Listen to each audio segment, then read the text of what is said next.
You talked about cross training. You've talked about participating in sports and being an active child. Was that the kind of thing that got you interested in movement, or did you always kind of think, "How's the body work," etc.? So I've always had an interest in how the body works and that kind of thing. But what really got me going in movement, that was kind of a fluke, and that um, after being in practice as an orthopedic surgeon for a few years, I was really unhappy with the results that my patients were getting after I would send them to physiotherapy. And let me preface what I'm going to say by saying that I don't want people who are listening to think that I think I'm the perfect surgeon and I don't make any mistakes and that nobody can do it better than me. That's not the case.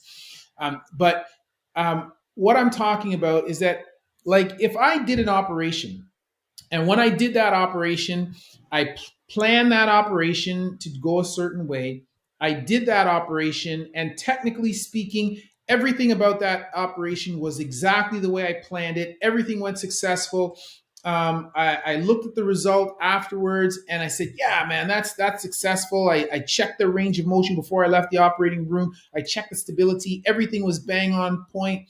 And so I said, "Okay, my part is done. Now it becomes the patient and the physiotherapist part."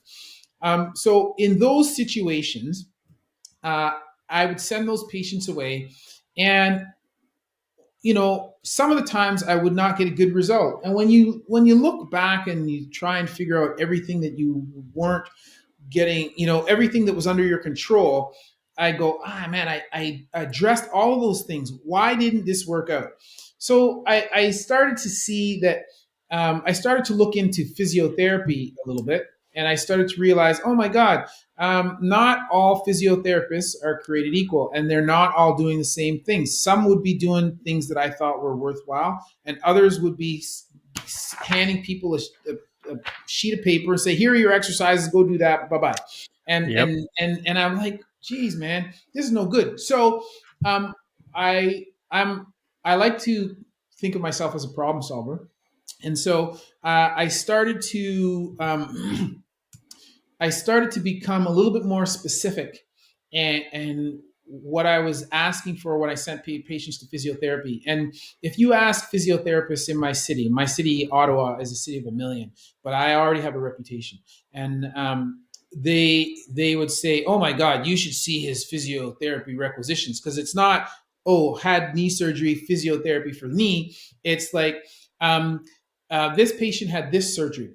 They will require active progressive exercise therapy, no modalities, no machines. I specifically want you to address range of motion and flexibility of this joint, and then strengthening of these muscles in this particular order, and a home exercise program, balanced proprioceptive training. And this is what I was writing, and I was writing this all the time. And once I started doing that, things got a little bit better, but it still wasn't quite to the extent that I wanted. And I would come home all the time and I'd complain to my wife, and my wife was like, after a while, she got sick of hearing me. She said, "Oh, you should shut up and do something about it." And so I said, "Okay, great." So I opened a facility. I said, I'm not trained as a physiotherapist. I don't want to tell physiotherapists what to do, but I'm going to open a facility. So I did that, called Human 2.0. And so we have a combined rehabilitation movement facility in Ottawa that, and we service all kinds of patients, whether they're uh, injured rehab patients, or whether they're athletes, performance athletes, elite athletes. We treat them all and train them all. So I did that. And when I first opened that facility, I had the great fortune, although I'm not working with this individual anymore, but I had the great fortune at that time of hiring a coach who was doing a lot of interesting things. And he when I met him, he had previously been a CrossFit coach.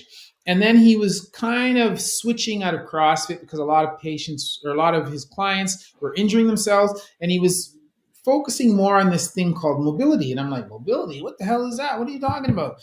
And so he introduced me to that. And I started to do that because, geez, like my facility has a gym in it, and we have classes. So when I'm not when I'm not seeing patients, oh, I'll do some classes. I love to work out. So I did that.